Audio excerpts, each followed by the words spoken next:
So how many of you guys have seen that new game Mewgenics by Edmund Macmillan, the guy that made The Binding of Isaac and Super Meat Boy? His new game about tactical cat breeding has gone absolutely crazy since it came out. It made back its entire development budget in just 3 hours after it released on Steam, which is just insane. I mean, most games couldn't even dream of doing that, but this guy's done it with an indie game, and that takes some serious talent as well as a pretty dedicated fan base to get done. So I've got to say congratulations for that. But today I don't want to talk about Mewgenics as a game. One, because I've not played it, but two, because what I'm actually interested in is something they've done during the development phase here that has kind of blown my mind. I mean, when I read about this, my jaw literally hit the floor. I couldn't believe what I was reading in the year 2026. I can't believe Macmillan actually went ahead and did this. Now, like I said earlier, Mewgenics is a game about tactical cat breeding, and when you're breeding 100 different species of cats, one of the choices they made was to have each cat have a unique meow. Speak.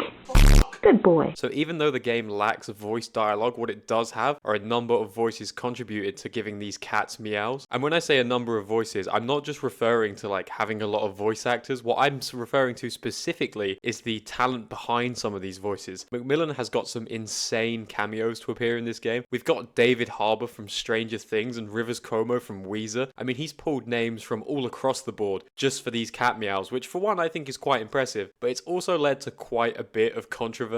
You see, quite a few people are upset with the inclusion of Ethan and Gila Klein from the H3 podcast, mostly due to their horrific political takes and their own recent controversies. That's got quite a few people upset that they've appeared in this game, but the voice that stands out to me, the voice that made my jaw hit the floor, is one that I think should be nowhere near any game ever. In fact, I think it's a voice that a lot of us could do with never hearing from again. Now, the voice in question is someone with a lot of internet infamy. When I say this might be the most infamous person to ever come out of the YouTube scene, I don't think I'm exaggerating. A lot of people will know this person and know their voice, but they might not have been keeping up with this person quite as closely as me and some other people have. And for those people who are like me and know what this person did, they will probably be just as shocked as I am that this person has managed to appear in this game. Now, the person I am referring to is none other than Chris/Christine Weston Chandler. I'm not going to read out all the new middle names and stuff that have appeared in the last few names, just for one, simplicity's sake, and two, there is no way on earth anyone knows all of those off by heart. Now, for those of you who don't know, Chris Chan was this huge figure in sort of mid-2010s, maybe late 2000s YouTube, who was for some reason documenting their own life to an extent that I don't think we've ever seen before or have since.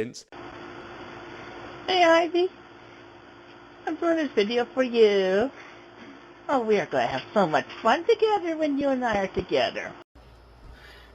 This does not even deserve a captain's log introduction, because this is dead serious. Despite everything Chris Chan went through, they continue to post about their life in a far more personal way than most people would, and continue to put themselves out there for the better part of about 20 years. I mean, their online presence even predates YouTube. Now, I'm not going to get too specific on the history of Chris Chan, or Christery, if you will, because there is a reason that one documentary series is like 100 parts long, but Chris Chan has been a subject of internet infamy and ridicule for years. Now, the story of Chris Chan kind of culminated in 2021 when they were arrested for doing something which I'm not going to say right now because I'm scared that it'll get my whole channel deleted or permanently demonetized before it even began. But what Chris Chan did, for those who aren't aware, is absolutely disgusting. I'm a little scared to even tell you to go and look it up for yourself, because there is a part of me that thinks when it comes to Chris Chan, it's a lot better not knowing than knowing, especially if you want to just think of them as this funny internet lolcow that was milked for years. I'm not here to talk about either whether it was right or wrong what Chris Chan went through, especially with some of the very, very intense and borderline horrific trolling they went through throughout their life. But I am trying to draw attention to the fact that Chris Chan was arrested, and perhaps the only thing more shocking than their crime was the fact the case was thrown out in 2023. So despite the fact Chris Chan now walks free, anyone who is aware of their crime knows that that is a grave, grave mistake on behalf of the American judicial system. So with that knowledge of Chris Chan's criminal history in mind, please try and imagine my surprise when I checked Twitter and saw them promoting Mewgenics and promoting the fact they had provided a voice for the cat meows. I mean, despite Chris Chan's status as like the most famous internet lolcow, I think everyone would prefer the idea that Chris Chan is something that gets left in the past and not dragged up up again now. I think you can see that in the fact that a lot of content about Chris now doesn't really pull in the views that it used to, and probably for good reason. So the fact that Macmillan has included Chris Chan in Mewgenics is just shocking to me. And all of the controversy around it, a lot of people are talking about the fact that this voice, amongst some other controversial ones, has been included in the game, just hasn't probably been addressed yet. Macmillan has given a few statements where he's talked about including voices with clashing ideas, but Chris Chan doesn't have clashing ideas with anyone. Chris Chan is a horrific criminal that should not be included in something like this. I mean, there's being a controversial and exciting figure, and then there's whatever Chris Chan is. I'm not even sure I have the words to describe exactly how we should be treating them, because I don't really know myself. I mean, I will admit I'm as guilty as anyone when it comes to consuming Chris Chan content. I've probably watched the Gino Samuel documentary at least 5 times all the way through, because it really does fascinate me. But even after watching that documentary, Chris Chan is still someone I would not ever want to see in the public sphere again. This goes so far beyond silly internet drama and into the realm of actual horrific criminal actions. And despite everything, as I'm recording this, this cameo has still not been removed despite many people asking for it. I mean, when it started picking up a lot of steam, Macmillan just tweeted out one of those sort of downtrodden looking emoticons, you know, the colon and the forward slash. That was his response to all this, which I really think is ignoring the elephant in the room. I get wanting to have controversial figures in, I get that you want to have their fans and people that aren't fans of them discussing about it. It probably does help game sales to some extent, but does having Chris Chan sell the game more? For me personally, I haven't played the game yet, and it is kind of putting me off knowing that Chris Chan was probably paid to contribute to this. That is just insane to me. I mean, is he trying to imply that people buy the game because of Chris Chan's involvement? If people are buying the game for that reason, I don't think they should be allowed to have a Steam account personally. And worst of all, I don't want this controversy to overshadow the game. I watched Oni Plays playing it with Macmillan. Oni Plays, by the way, who also had many members contribute voices, which is a cameo I can actually get behind because I love those guys. But watching them play the game, it genuinely seemed very creative and interesting and a really fun way to approach the tactical roguelike genre. Why can't that be what I'm talking about right now? Instead of talking about the fact they've got goddamn Chris Chan voicing cats. I mean, that is just fucking insane, right? How did that even make it past post-production? Were there not discussions had about including them in this game? I mean, having celebrity cameos in anything can be a really fun concept, but this is not a celebrity. This person is infamous for a reason. Irregardless of what you think about Chris Chan being a victim of his trolls, which they are to some extent, what they did is inexcusable. And for me, it's left this really dark cloud hanging over Mewgenics, and it's a cloud that is probably going to turn me away from the game, unfortunately. In my head, I can't rationalize supporting this game because the thought of lining Chris Chan's pockets makes me feel a little bit unwell. This is a cameo that maybe 10 years ago would have been hilarious, but now it's just sad, creepy, and just wrong. You've got to look at Zach Hadel and Michael Cusack, the creators of Smiling Friends, talking about their decision to try and involve Chris Chan in the episode. That was completely undone by their arrest. While they've said it was a budget issue that stopped them from including them, I think they're both quite relieved that they didn't end up having Chris Chan involved in this show, because I love Smiling Friends, but if Chris Chan was in this show, it really would put a dampener on it for me. But that kind of summarizes my point here. Chris Chan should just be left alone. Ideally, they would still be in prison, but they're not. That's reality. So maybe we should just commit to ignoring Chris Chan and stop letting them pop up in pop culture. I mean, with the success of Mewgenics, surely it's a reality that they can just pay out Chris Chan of whatever they're owed for the contribution to the game. A contribution, by the way, that is just 1 or 2 cat noises, and delete this meow from the game. Something as stupid as a meow should not have me this worked up, but it's the culture around it and the process that even allowed this to happen that is just sending me west. Including them in this game is not just a disservice to the whole project and everyone that worked on it, but it's also to me just incredibly disrespectful to Chris Chan's victim, who I will not be naming for my sake and yours. There is no way Macmillan doesn't know what Chris Chan did, and I think including them in this was incredibly closed-minded and is worthy of more of a response than a Twitter emoticon. So yeah, I hope Macmillan can remove this from the game, and maybe then I'll find myself checking out Mewgenics. But this whole situation has really soured me on not just the game, but Macmillan as a person, someone who should be looked at as a legend of the indie gaming industry. And that's where I want to leave off here, with a plea to Macmillan and Moby Games to remove this from Mewgenics and allow this incredibly successful game to succeed on its own merits and not be stuck in the headlines due to the controversial inclusion of of some of the voice cast. But what do you think? Do you think I've gone too far with this? Do you think they should still be in the game? I want to talk in the comments about why exactly this has happened, because I want to get a sense of the culture around this. I realize this video isn't very funny and it feels kind of preachy even recording it, because I've again gone off script because of how worked up I am. But Chris Chan's inclusion really did not sit right with me, and it's something I couldn't stay silent on. As someone who knows a lot about Chris Chan, I really think this is a figure we should just be leaving in the past. But yeah, thank you for listening to me complain for another 10 minutes of your life that you'll never get back. And I hope some of you agree with me on this, because this is something I really feel quite passionate about. I'm hoping my next video won't be me complaining again, but the way things have been going in my life at the moment, it's probably looking that way. But like I said, let's have a discussion in the comments, and hopefully I'll see you guys again soon.